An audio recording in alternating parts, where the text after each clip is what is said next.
Welcome to Breakthrough Success. I am your host, Marc Guberti, founder of the Content Marketing Plaza, bringing you 3 new episodes each week where I and top-level guests teach you how to take your business to the next level and achieve your breakthrough. And before we jump into today's episode, let me ask you a quick question. How much would your life change if you could make 6 figures from your content? Imagine being able to quit your 9-to-5 job, do what you love for a living, and spend more time with your family. That's what we help our students do at the Content Marketing Plaza, an 8-week program that will help you build your way to 6 figures via your content. You can learn more about the Plaza by heading over to contentmarketingplaza.com, which will be in the show notes. All right, let's jump right back into the episode.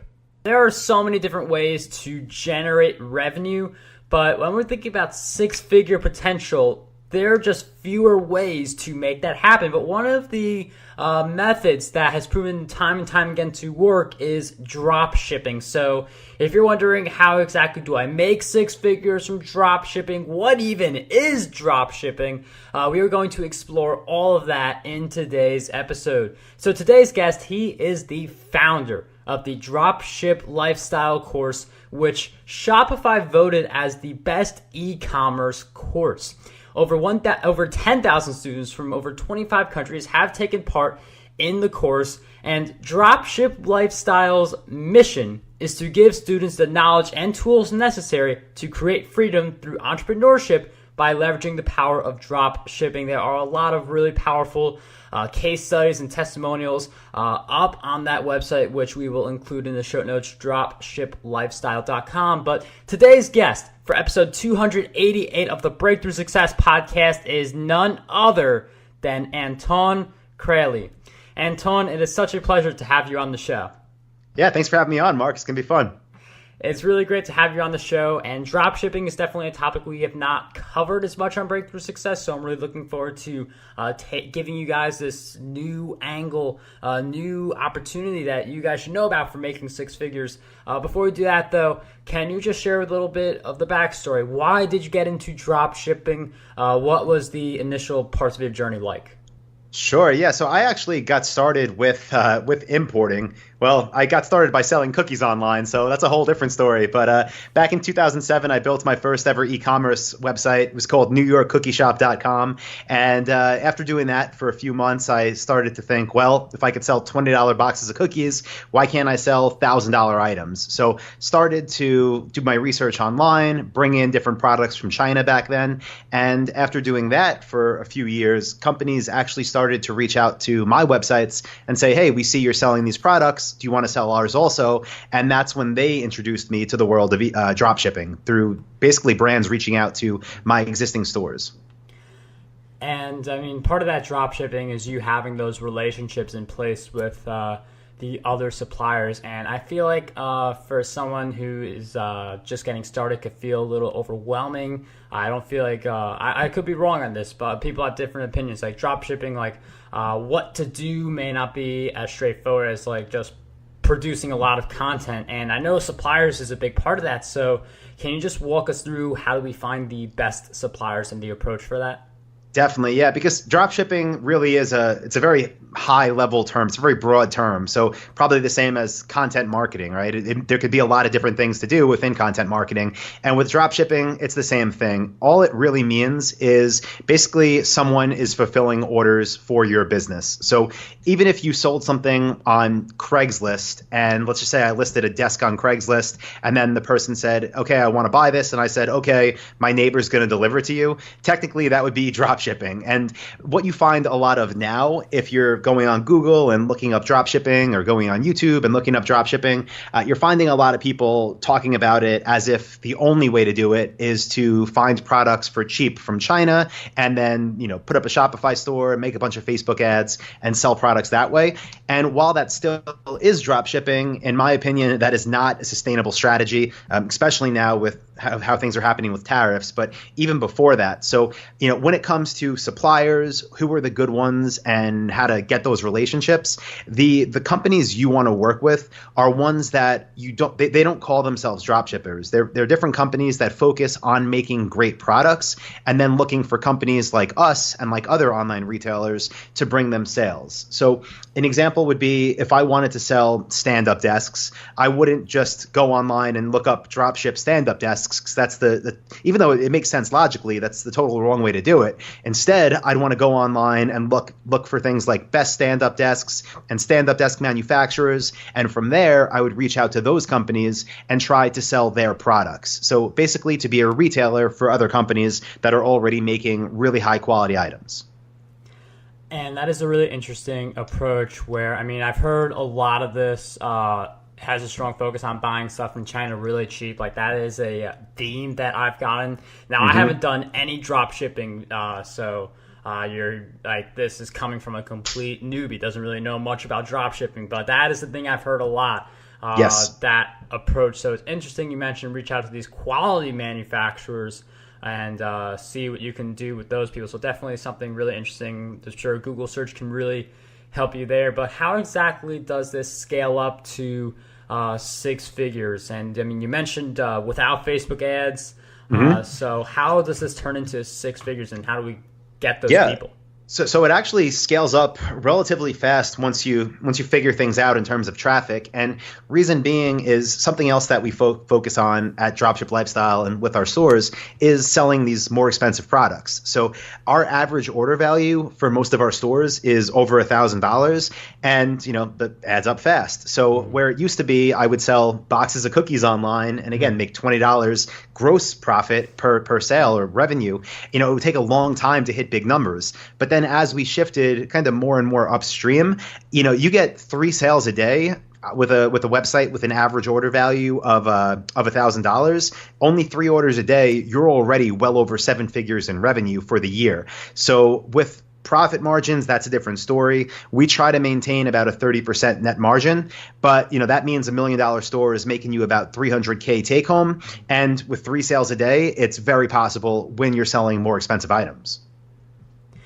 And it's really interesting you mentioned that price difference. And I feel like that's something where it doesn't matter if you're thinking about drop shipping or something else. The moment you raise that price point, you go from selling $20 courses to $1,000 courses. It becomes easier for you to hit all of your income goals because of the fact that you're just simply charging more for a product. And in drop shipping, it means like creating a completely different product, and content marketing, it can mean significantly buffing one of your products. So there are a lot of different ways to reach that goal, but just having that higher price point is definitely going to make the math a lot easier for you. Yeah, and it makes the whole business run smoother. So either, like you said, if you were in an info publishing business or if you're selling physical products, when you're making more money per sale, that means that you can have more resources dedicated to your customers. So you can give them a better course if you're publishing, or you can make sure they have a better customer support experience if they're buying your physical product. And it allows you to do things like bring on virtual assistants or pay for pieces of software that help to automate certain parts of your business. So it just changes everything. When you're working on making a few bucks net profit per sale, it's very hard to give customers something of value. And the only reason companies still can do it is because the ones that do it successfully just do it at massive scale. But for the solopreneur or the person with a small team, it's really like a dream that's not often achieved. So you definitely want to have enough room to actually earn money per sale, no matter what it is you're offering. And that's really interesting. You mentioned how the higher price allows you to better serve your audience. And that makes sense because obviously, as you mentioned, more money, you can put it towards different things that create that better experience. You mentioned automation, which I feel like is a big buzzword. A lot of people, when they get into any kind of business, especially online now, they really want to automate as much of it as possible. And I don't believe in full automation. I don't believe you can truly automate something from start to finish, but what are some of the ways that we can automate a little bit of the drop shipping to make it take less time for us and still get the results we want need? Yeah. And I 100% agree with that. You definitely hear all the time, especially with people that are, talking to a very beginner level audience. You hear people say that, oh yeah, you can set this up once and make money for life. That's a pipe dream also. But you can get it usually to the point where any task, and this is the way I think about it, any task in your business that has to happen over and over and over, and that happens in a very similar way over and over and over, those can typically be automated. Now, the way that we automate, the first way is ideally to find a tool that already exists online. So that could be with our email marketing. We use a tool for Shopify called Klaviyo, and that does all of our email marketing for us, and that's automated. We use different tools through Zapier.com, which can get a little more advanced. So I guess it wouldn't make sense to go too deep into it. But with that, we do things like have abandoned cart automations. We have order tracking automations for our customers. We have content distribution automations. So when we publish new content to our blogs, it's automatically getting shared across all of our social platforms in a way that looks native to them. When we have custom order quotes on our websites come in, those automatically get sent to us via a private message on Slack so we can respond to the customer right away. So little things like that, you can, again, something that happens over and over, you can use these tools that just make it happen on autopilot. Now, for the things that change and the things that require a human, that's where instead of automation, we lean towards outsourcing. So those are things like, okay, customer calls in and says, hi, my order number is 12345. I placed my order 3 days ago. Where is it? You can't automate that, but you can have someone on your team that answers phones or that calls people back for 4 hours a day or whatever it is. So same thing with live chat. There are chatbots now. We've tried them and we've never had as good of experience as you could have with a human. So for those, we still have one of our virtual assistants that handles our chat. So you kind of have to look at the task on a task-by-task basis. And the more it happens, the more often, the more frequently, and the more similar it looks, that's when you move to automate. And then if it does change and there's too many variables, you can get some really good people. We use onlinejobs.ph for our virtual assistants, and we found some really good talent there. That's definitely something I recommend too, onlinejobs.ph. I definitely use them anytime that I need to find an assistant to help me with a certain repetitive task that comes my way. Definitely recommend them. All those links will be in the show notes, marcguberti.com/E288. And I mean, you mentioned the $1,000 product or selling these products that are a little more high end than, say, like your box of cookies, as you referenced earlier. But just because you have a high-priced product, obviously, doesn't mean it's going to sell. So how do you find the right niches so that you have this product that sells at a high price, you're able to get sales, but the margin also looks good? Mm-hmm. So there's a few different things we look for. A lot of my process is research before you even try to sell anything, because there's no point in doing the work if it's not going to work. But some things that I'll just give you some easy wins. When we're looking into different product types, we're trying to find things that really the customer has no brand loyalty to. So an example I give, like in Dropship Lifestyle, would be, if someone hears I should sell expensive products, maybe they think, okay, I should sell tablets because people buy tablets. And they look down and they have an iPad and they think, oh, I could sell iPads or Samsung tablets or the Microsoft Surface. And then the problem with that is that industry, right, that niche of tablets, people have brand loyalty. And because companies spend billions of dollars on marketing certain types, that's not an industry that would work. So an example of an expensive product that people don't care what name is on it would be even, let's just say like a chandelier, like a big lighting fixture. If someone moves into a new house, they see their chandelier looks old, they want a new one. They don't have like, I need an Apple chandelier or a Microsoft chandelier. They just want, they want a certain size, color, amount of bulbs. So that would make the start of a good product type, something they can go on Google, find something that looks good, they'll buy it. Beyond that, with margins, which is super important, we look for suppliers who enforce what are known as minimum advertised price policies, MAP, so minimum advertised price. There are like basically any legitimate supplier will have these in place. And the way that works is they say, okay, Anton, you're selling this product. MAP is $1,000. And then they say, okay, Marc, you want to sell it too? MAP is $1,000. And then 10 other people sell it. No one can list it for less than $1,000. And what's good about that is it locks in that profit margin. and it also protects the brand's value. But that's how our profits are pretty much guaranteed. Like, we don't have to make up pricing because we sell it for what the supplier says to sell it for, and so does everybody else. So from there, our job is to do better at getting traffic, and then do better at getting the traffic, the visitors, to choose us rather than our competitors. And that traffic is definitely something very important, because you can have this really great product, you can be in the right niche, but you have a lot of people selling it. So traffic definitely being something very important. We're going to talk about that very soon, but we got a quick message for you, so we will be right back. One of the gifts of hosting the Breakthrough Success podcast and creating the content that I do is the ability to impact people as an influencer. I recognized over time that there are a lot of you who with powerful messages that you want to share with the world. And if you are someone who wants to become an influencer to spread your powerful message and impact others through your content, I recommend you join us at the Advanced Influencer Mastermind, where I'll provide weekly training and you'll be part of a supportive community. For being a Breakthrough Success listener, we'll give you the first 30 days free of charge. Just head over to contentmarketingplaza.com/breakthrough to learn more about the mastermind and claim your free 30 days.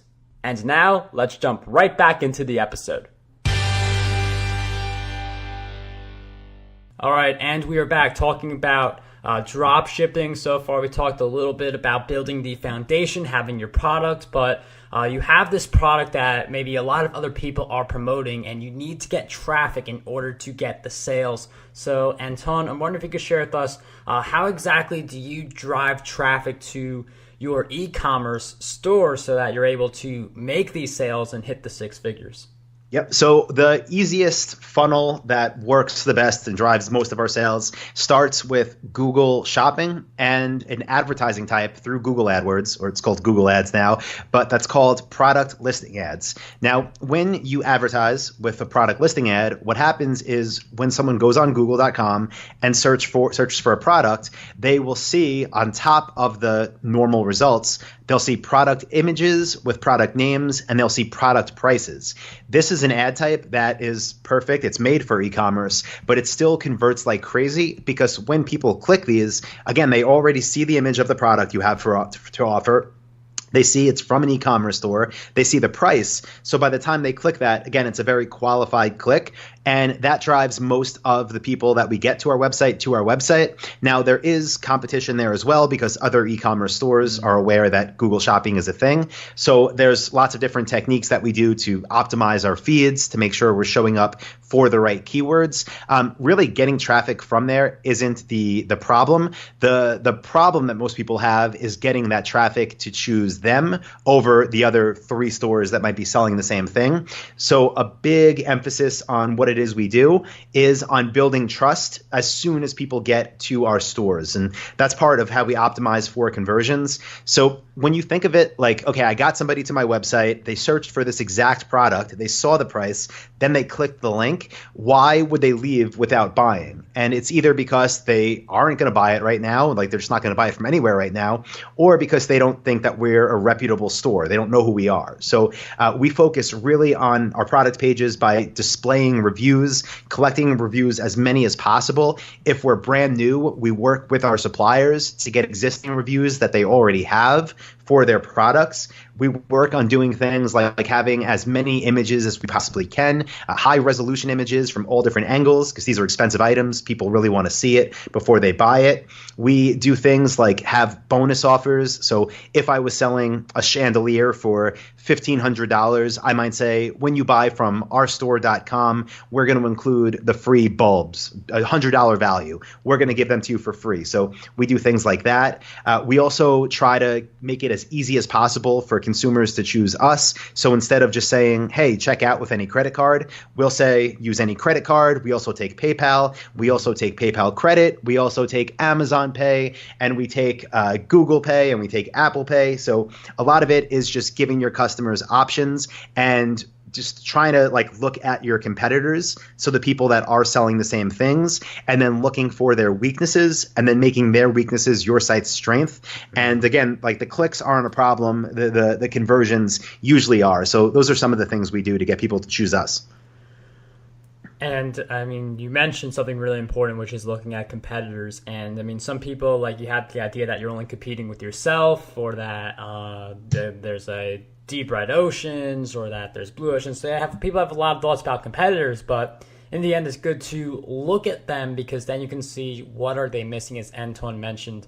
And like for a book on Amazon, you have a lot of different competitors that you can easily see. You just type in the keyword and you see a lot of different books, but it's not as straightforward. Well, I mean, at least you're going to share us how to make it more straightforward.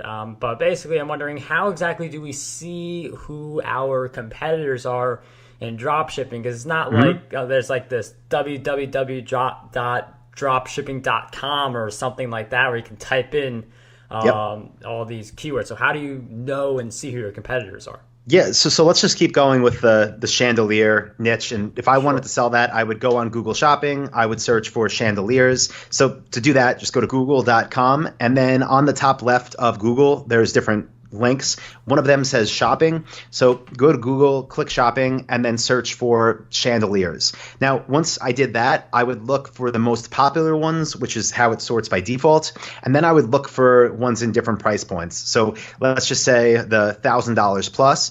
Then what I would do is, it's kind of hard to explain without a visual representation, but when you're looking at those Google shopping results, it will show you the popular chandelier, the picture, the price. Then there'll be a little button that says how many stores are selling it. So it might say from 3 stores. And if you click that, it'll show you what those 3 stores are. And it'll have links to that popular chandelier on those 3 stores. So what I do is open all of those stores in different tabs and then look at them one by one and think, okay, what does this store have that doesn't? What is this one missing that this one has? So it could be things like one of them says free shipping while one of them doesn't mention it at all. One of them might not tell the customer what their estimated arrival date is, and the others might. Maybe they all only have one low resolution image. Maybe they're all using the stock description for the product description that the supplier sent them, where I could easily rewrite it and make it something much more unique and something that sells the product rather than that just list facts about it. So those are the type of things we're doing. Again, google.com, since that's where we get our traffic, is really our friend for finding the other people that are selling these things. And I mean, it's really, again, really good that you mentioned that competitive analysis where you are looking for those opportunities like free shipping or certain information that other competitors aren't mentioning. But one of the things I also want to touch upon, I mean, again, if you guys go on Anton's website, you will see a lot of awesome case studies. There are some people who are like very quickly scaling this up to 6 figures, who start with like just like $200, or I think was one of your case studies, and then they reach like $100,000. So a lot of really awesome stuff showing you what is possible with drop shipping. But then you hear about a lot of people who aren't necessarily making it, or who give up a little too early. So I'm wondering if you could share with us, what do you believe holds most people back from being able to see success in drop shipping?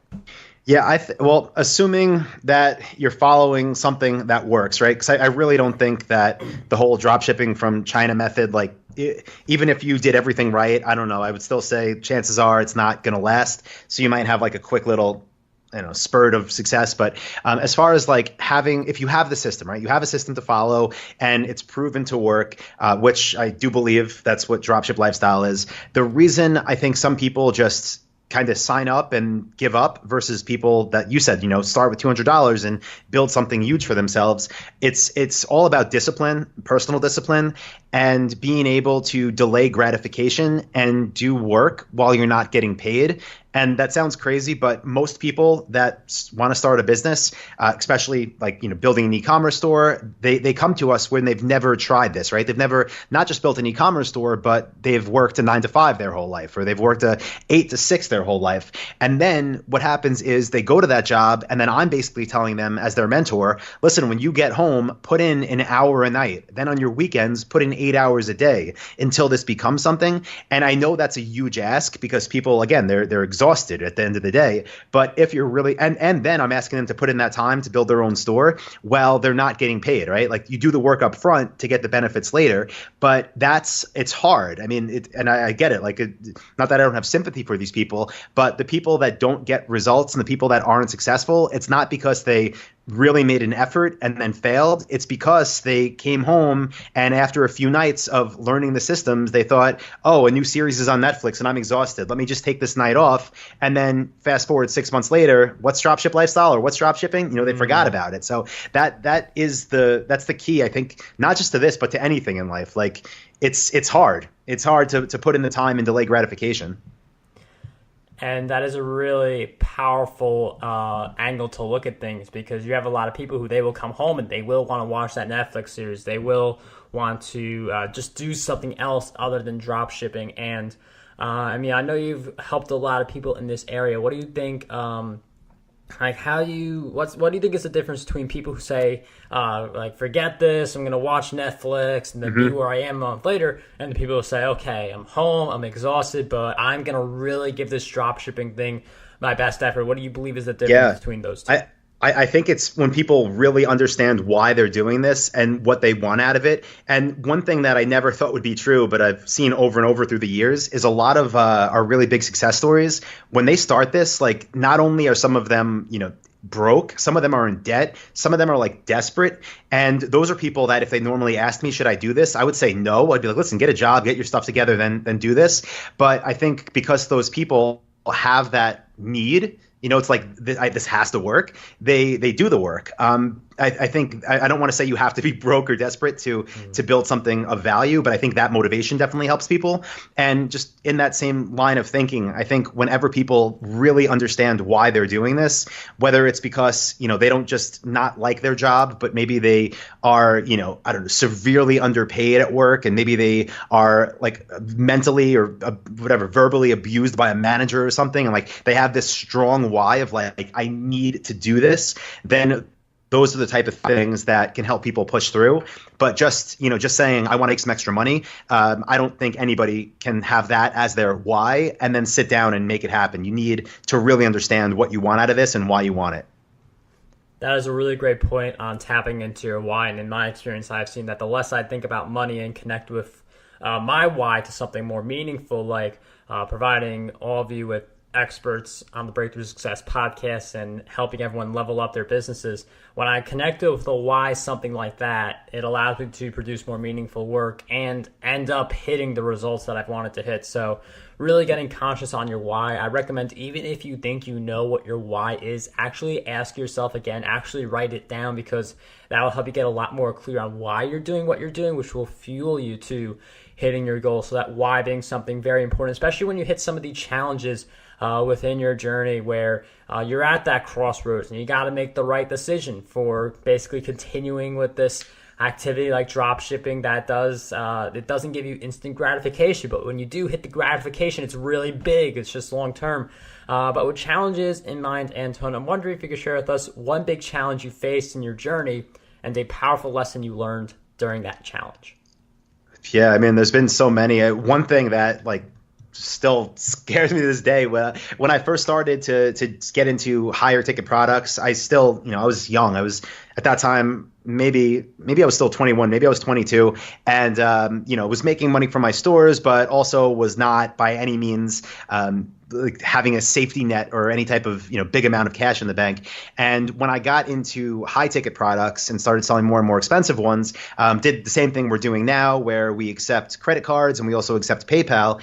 And what happened with PayPal is once we got about it was over $50,000 or so that was in our account, got an email from them one day saying, hey, your business doesn't really have a history. This is a lot of money, so we're going to hold it for 6 months. Wow. And yeah, that freaked me out because, that money, part of it was going to be used to fulfill orders. That was when I was still importing, so I had containers coming in from China and did not have enough cash on my own to float this type of thing. So the lesson that I learned back then was really don't put I don't want to say don't trust PayPal, but don't put all your eggs in one basket. And that's something I could have avoided by withdrawing it from there, putting it in my bank account earlier on. So now, we are more cautious with money. And since then, been lucky enough to have success and have cash reserves, but just have to be really careful because the saying cash is king is true. So know where your cash is and know if you can get access to it or not, or else it could be really scary and stressful. That is a really interesting point, knowing exactly where your cash is, because, if you don't manage it, then you're going to end up feeling like you're doing a good job. Like if you're running a business that brings in a lot of gross, like you're going to feel like you're doing a good job, but maybe your net is negative. I mean, there are people who they gross 300, but they net negative 100. So, you want to know where your money is. That's a very powerful lesson. And another powerful thing I feel like we should all be doing is reading books, because by reading books, we can really educate ourselves on many things. And also, that's going to motivate us and really help us to go to the next level. You hear the phrase leaders are readers over and over again. So with that in mind, Anton, I wonder if you could share with us 3 books that you believe will have a positive impact on us. Oh man, I mean, there's so many. Like the ones people probably read already, but the ones that had the most profound impact on me when I was younger. This is going back like 12 or 13 years. Rich Dad, Poor Dad totally changed the way I thought about money. And then The 4-Hour Work Week is the book that introduced me to e-commerce.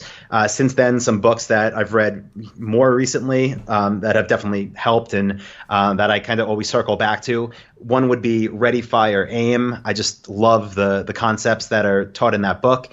And what's another good one that I've had recently? I think it's called The Big Four. Should Google that to see if that's the right name. The Big Four book. I think I know it's The Four by Scott Galloway. Yeah. That was a great book as well. Well, Anton, thank you for sharing those great book recommendations. Those will all be in the show notes, markguberti.com/E288. We will also throw in podcast domination in there for anyone looking to launch, grow, and monetize their very own show. That will be at markguberti.com/PD. And before we wrap up this episode, Anton, I've asked you several questions throughout our time together, but what do you believe is one question that we need to be asking ourselves more often? Honestly, I think no matter what level of success people are at, they should always take a look and think, not only like take a day of reflection, whether it be every 2 weeks, every month, and ask yourself, am I where I want to be? And more importantly, where do I want to be? Write down where you want to be, whether that be a location, a home, an apartment, whether that be the other side of the world, whether that be in any type of relationship. Know where you want to be going, and then check in on yourself and ask yourself, am I moving that direction? Or else it's really easy to get caught up in things and wake up one day and think, what's going on here? Anton, thank you for coming on the Breakthrough Success podcast, sharing all of your great insights about drop shipping. For anyone who wants to learn more about Anton, head over to dropshiplifestyle.com. Again, really powerful case studies and testimonials from some of his past students now going on to make 6 figures. So a lot of awesome stuff there. Anton, is there anything else you want us to know about where we can find you on the web before we conclude this episode? Yeah, I mean, basically all our stuff is linked up off there. I do have a podcast that's me basically just ranting about random things happening in our business, and that's at ecommercelifestyle.com if anyone wants to check that out. Anton, thank you so much for coming on the show and sharing all of your great insights with us. It was such a pleasure to have you on Breakthrough Success. Yeah, thank you for having me, Mark. Want to dominate the podcasting industry? Now you can with your free copy of my book, Podcast Domination. You'll learn how to launch, grow, and monetize your very own show. And whether you are a beginner or an expert, this book has a lot of golden nuggets for you. We'll cover the cost of producing this book. All we ask is that you cover the shipping. To get your copy, head over to markguberti.com/PD.